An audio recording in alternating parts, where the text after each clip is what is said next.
Hey, what's going on guys? Stickman here. Now I know I'm really late to the topic of today's video, but this is a really important video that I have to make, and honestly, it's also a video that I really hate making, because normally I tend to focus on the bright side, look at the positives in life, hope things get better over time, but sometimes you gotta make a pretty negative video, and today is one of those days. But nonetheless, this is a video that I have to make because I feel like the news presented here isn't getting nearly as much coverage as it should be. So, in case you guys didn't already know, Sega is doing something wild and delisting over 60 plus video games. Yeah, you heard that right. So they're going to be delisting a ton of games that are a part of the following collections. So we've got number one, the Sega Genesis / Mega Drive Classics. That was a compilation of Genesis games released all the way back in 2018. Number two, Sega Dreamcast Collection, which I thought was interesting. So that was initially released in 2011, and it pretty much only included the 4 major hit Dreamcast games at first: Sega Bass Fishing, Crazy Taxi, Space Channel 5 Part 2, and of course, your boy Sonic Adventure. But then later in 2015, I think, is when they expanded it on Steam to include Nights into Dreams, Jet Set Radio, and Sonic Adventure 2. And for some reason, the Xbox port of Sonic the Fighters is getting a delisting, which I think is just odd. But Sega put out an announcement titled the Sega Classics FAQ, so we're going to take a look at that right now. I'll leave a link to the FAQ page in the description in the comments below in case you guys wanted to read up on it on your own time as well. But question number one is, what's happening to the Sega Classics games? So, select games and bundles will be delisted from virtual stores, becoming unavailable for new purchases. Your own games will still be available in your library. So, as usual when it comes to game delistings, if you already bought the game, then you don't have to worry, you can play it whenever you want to. If you didn't buy the game and it gets delisted, then you're not going to be able to buy it again after the delisting date. So, question number two here is, when will the games be delisted? Select games and bundles will be delisted and unavailable for new purchases starting December 6th at 11:59 p.m. Pacific Standard Time. So write that date down, save the date, make sure you get as many games as you can before that date. Next question is, will I still be able to play the Sega Classics games? Absolutely, all the Sega Classics games and bundles you own will remain in your library, ready to be downloaded and played at any time. Fourth question, will I still be able to play some of these games if I have a Nintendo Switch Online subscription? Now, this is really interesting to me. I didn't even know that some of these games were on Nintendo Switch Online. I mean, I guess it makes sense because they did add Genesis games, I think. So, yeah. They say here that yes, select individual classic titles will still be playable for those who have a Nintendo Switch Online subscription. So, there is always that option. Personally, I've never really been a fan of subscription services. I'd rather just have like the virtual console system, like back in the Wii days.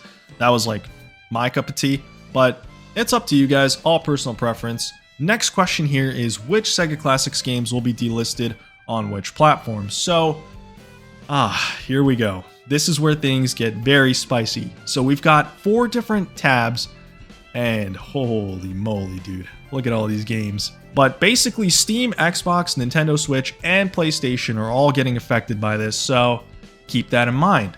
Starting off with PlayStation and Nintendo Switch, it seems like for those two, the exact same game is getting delisted, which is the Sega Genesis Classics game, which makes sense.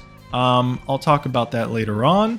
Xbox, we got Altered Beast, Crazy Taxi, Sega Genesis Classics, Golden Axe, Monster World, Nights into Dreams, Sega Bass Fishing, Shinobi, Sonic the Fighters, Streets of Rage, SVC Toe Jam and Earl, and Virtua Fighter 2, which is quite a bit, but nowhere near as bad as Steam, where things just go crazy. But yeah, for Xbox, I think the reason why they specified all these different titles is because some of these are Xbox Live Arcade titles as well.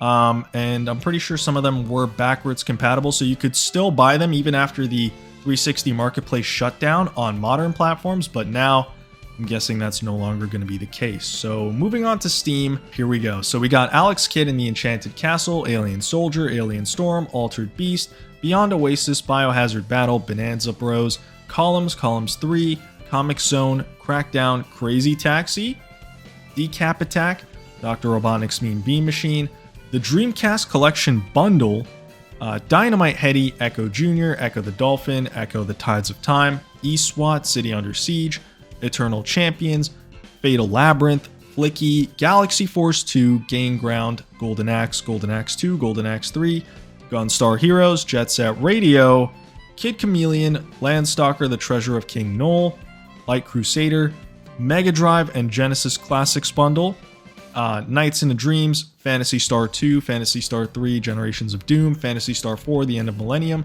Rise Star, Sega Bass Fishing, Shadow Dancer, Shining Force 2, Shining in the Darkness, Shinobi 3, Return of the Ninja Master, Sonic 3D Blast, Sonic Spinball, Good Riddance, no I'm kidding, sorry no Kai, Space Channel 5 Part 2, Space Harrier 2, Streets of Rage 2, Streets of Rage 3, Super Thunderblade, Sword of Vermilion, The Revenge of Shinobi, ToeJam and Earl in Panic on Funkton, Vector Man 2, Virtua Fighter 2, Wonder Boy and Monster World, Wonder Boy 3 Monster Lair. So yeah, quite a bit of games. Interestingly enough though, Sonic Adventure and Sonic Adventure 2 were not listed, so they're not getting delisted. Now because I'm a glass half full kind of guy, I'll start with the good news first and then, obviously make our way over to the bad news. So the good news is, both collections, the Dreamcast Collection and the Genesis and Mega Drive Classics game, do have physical copies. In fact, I actually own both of them, and I only recently picked up the Mega Drive Classics just for this video, and I gotta say man, it's pretty cool. I mean, I love the fact that it comes with a double-sided poster and everything, so worth picking up honestly anyways. But what's cool about it is I got the PS4 version, I popped the disc into my PS5, straight up worked like a charm. I didn't need to download much, it took like a couple minutes and I was already in the game. So that's always an option. But the bad news is the 2012 version of Sonic the Fighters for Xbox and PS3 is probably the best way that I know of to play it, and it's exclusively digital standalone, so you need to pick up Sonic Gems Collection for the GameCube, or play it at a real arcade if you want to enjoy it legally. So it's honestly unclear too if the PS3 version of Fighters is getting delisted, but something to keep in mind. Although I will say, I heard that Fighters was in a Yakuza game. Let me know in the comments below if that's true. If that's the case, then maybe that counts as a physical copy, I don't know, but something to keep in mind. Sadly, with the Sega Dreamcast Collection, I'm pretty sure it was only ever released physically on the Xbox 360. I heard that a PS3 version was in the works, but that was scrapped, so that's a lot harder to come by. Either way though, if you want to get these games physically, you should get them as soon as possible, because normally whenever the games get delisted digitally, the prices for the physical copies skyrocket, and it's kind of ridiculous. The question on everyone's mind right now is, well, why? Why are they delisting all of these games and why are they doing it right now? Honestly, I have no idea. I mean, with games like Sonic Origins and Sonic X Shadow Generations, the older versions of those games got delisted so that it would drive up new game sales, right? That would make sense, but we don't really have a new game announcement. All we know is we're getting a new Jet Set Radio game and a new Crazy Taxi game coming out soon. Those are said to be reboots though, not like remakes or remasters. We also have other dormant, iconic Sega franchises finally making a comeback after all these years thanks to the success of the Sonic movies, but still, no announcement of like direct remasters or remakes. So, I don't know, maybe they are working on remastering these games, but there's like over 60, so maybe they got another compilation coming out soon, who knows? Maybe it's even potentially licensing related. Take that with a grain of salt though, I'm not like a copyright expert, but regardless, it always sucks when announcements like this are made because once again, it goes to show that video game preservation is just getting so much harder to do in the modern age, which really is a shame because games, they aren't just movies, shows, books, or music. Like each one has to run on completely different hardware. You can't really easily store them in one or two formats on your drive, and as a result, going back to re-experience older titles legally is really only possible if you have like almost every console and physical copies just laying around, which isn't practical for a lot of people. Unless, of course, you wait for the game companies themselves to repackage the same games that you already bought years ago with no guarantee that you'll get a truly authentic or better experience.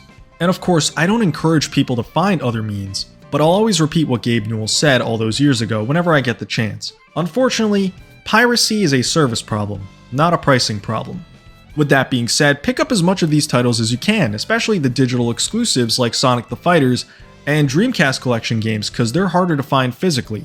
Would have been nice to have a sale for some of these games, but I guess because they're relatively cheap, I do understand a little bit. Also, the Steam version of the Genesis/Mega Drive's classics is also really good because it has the Steam Workshop, which literally lets you download mods on the fly. But if you don't have a PC, seriously just get any version of the game because the game is just so good. The menu itself is like being transported into a 90s gamer room where you could literally stack your games and see them. Even if they're digital, it feels like they're physical games. And you could change the time of day, so you could feel like you're playing during the early hours of the morning after a late night 10-hour gaming session, just like the good old days.